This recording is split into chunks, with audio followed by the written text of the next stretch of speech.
세상에는 설명할 수 없는 발견이나 정말 충격적인 발견이 산더미처럼 쌓여 있습니다. 그 중에는 과학자를 곤혹스럽게 하거나 음모론자의 흥미를 불러일으킬 만한 발견도 있는 반면에 주민들이 자신의 집을 떠날 수밖에 없는 사태에 이르게 되는 것도 있습니다. 오늘은 사람들에게 충격을 가져다준 발견을 모아보았습니다. 재밌을 것 같지 않나요?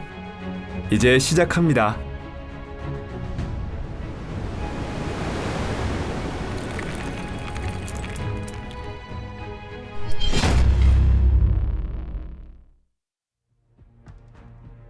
엘트슈탈.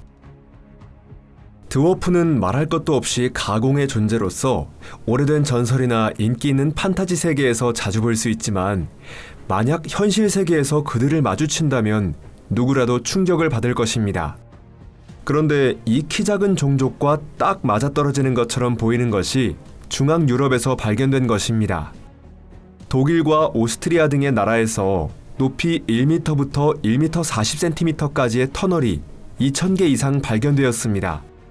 이것은 사람에게는 작은 크기입니다. 게다가 그 폭이 60cm 이하이기 때문에 더욱 그렇게 보입니다. 하지만 전설 속 존재인 드워프에게는 딱 좋은 크기입니다. 엘트슈탈이라고 불리는 이 터널은 그 기원을 전혀 알 수 없고 오래된 문헌에도 거의 기록되어 있지 않습니다. 게다가 연대를 특정하는 것조차 어려운데 추정으로는 이 터널이 파내진 것이 약 1000년 전이라고 합니다. 연대 측정에 사용된 것은 터널 내부에서 발견된 몇 개의 모닥불 흔적에 남아있던 숯과 도자기 조각들입니다. 하지만 터널 내에 그 정도로 많은 유물이 있던 것은 아니었습니다. 그 대신 엘트슈탈의 구조는 독특합니다.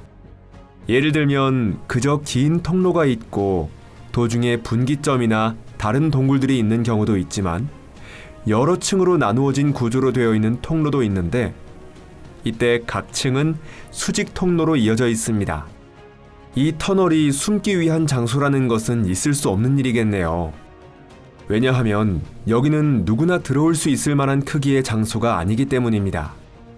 게다가 걷는 것보다는 기어서 이동해야만 하기 때문입니다.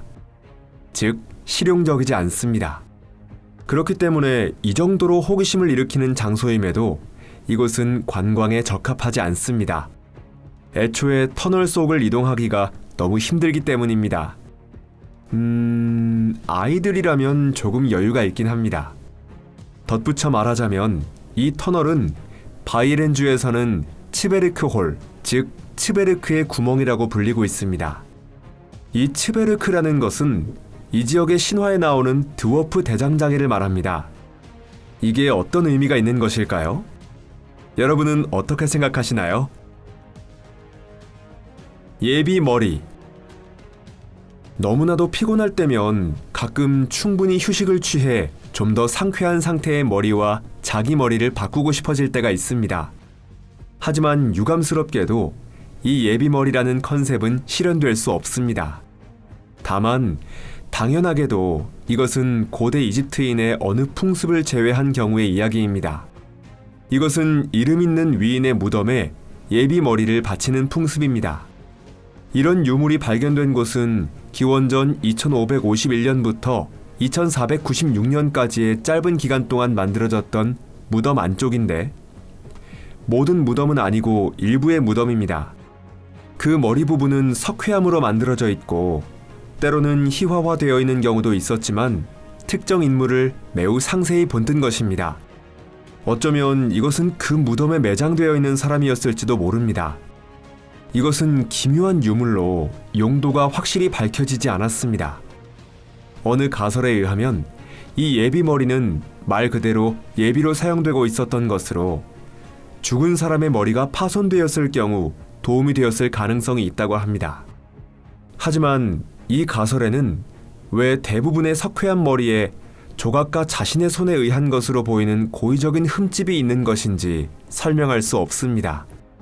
마치 누군가가 일부러 머리를 만든 후 그것을 죽였다라는 것 같습니다. 무서운 풍습이네요.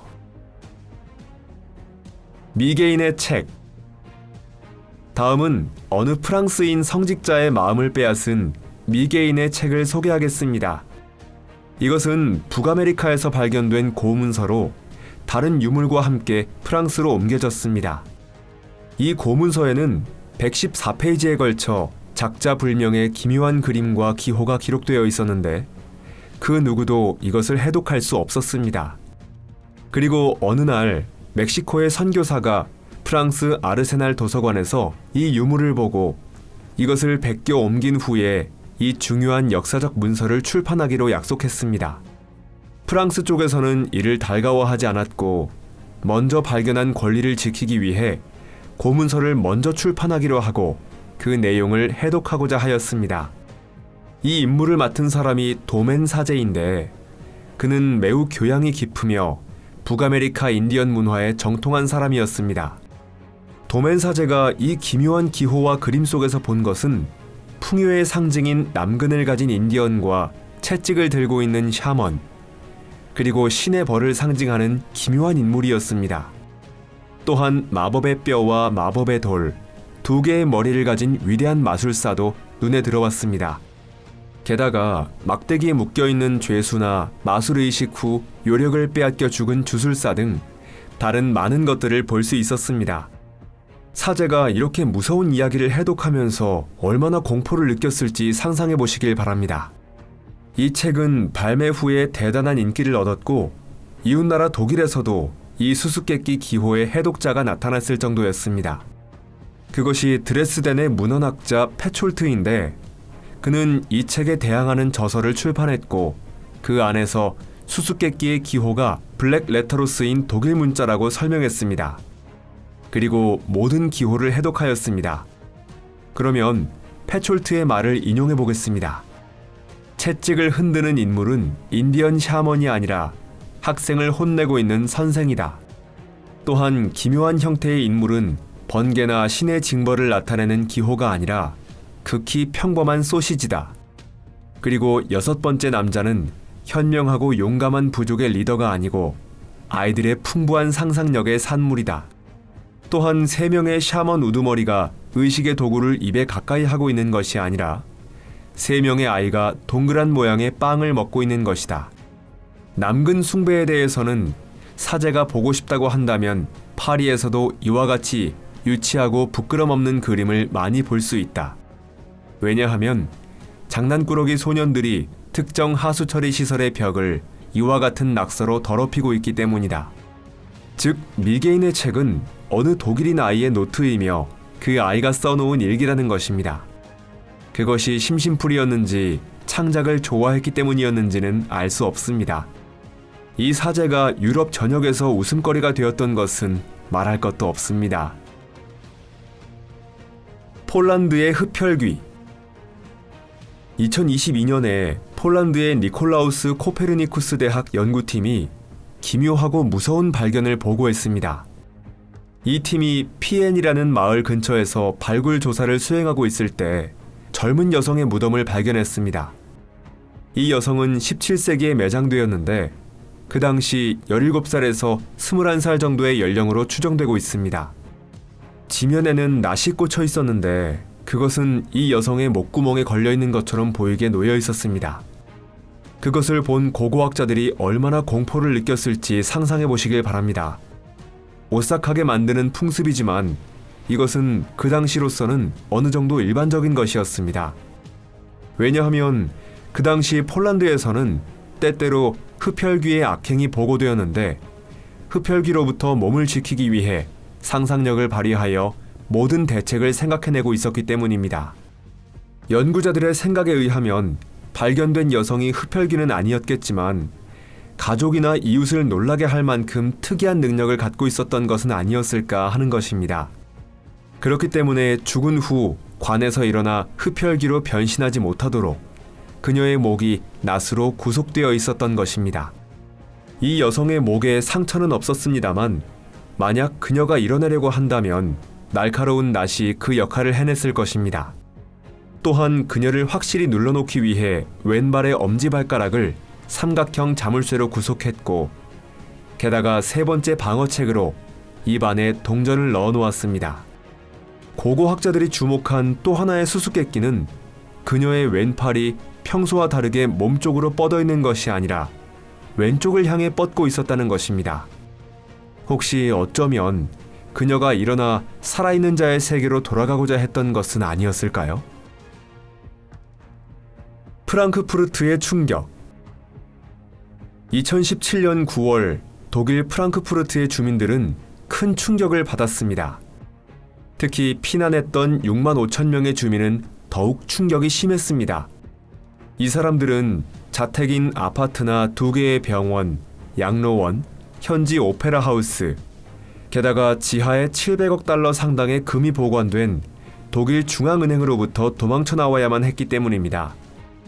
이것은 제2차 세계대전 이후 이 거리 최대 규모의 피난이 되었습니다. 그런데 그 이유가 대체 무엇이었을까요? 사실은 프랑크푸르트 대학 근처의 건설 현장에서 작업자가 1.4톤의 HC-4000 폭탄을 발견했기 때문입니다. 이 폭탄은 블록버스터 폭탄 또는 쿠키라고 불리고 있습니다. 폭탄 처리에 공병이 투입되었지만 만약 어떤 문제가 발생한다면 귀가 먹먹해질 만한 폭발이 일어났을 것입니다. 제2차 세계대전 중에도 쿠키는 위험한 화물로 여겨졌고 안전한 비전투 상황에서 떨어졌을 때도 폭발했었습니다. 게다가 이 폭탄을 투하하는 항공기는 1800m 이상의 고도를 유지할 필요가 있었는데 그렇지 않으면 폭발로 손상을 입을 우려가 있었기 때문입니다. 공병들은 몇십 년이나 땅속에 묻혀있던 녹슬어 있어도 위험한 폭탄을 처리해야만 했던 것입니다. 그들이 얼마나 충격을 받아 전율했을지 상상해 보시길 바랍니다. 이것이 바로 위험한 역사의 선물입니다. 다행히도 그들은 쿠키를 잘 처리할 수 있었습니다. 이 용감한 공병들에게는 급료를 올려주고 보상금을 줘야 한다고 생각하지 않으시나요? 댓글창에 공병들을 칭찬해 주시기 전에 만약 영상을 재미있게 보셨다면 먼저 좋아요를 눌러주시길 부탁드립니다. 그리고 부디 영상을 SNS에서 친구들께 공유해 주시길 부탁드립니다. 여러분, 곧 다시 만나요. 안녕히 계세요.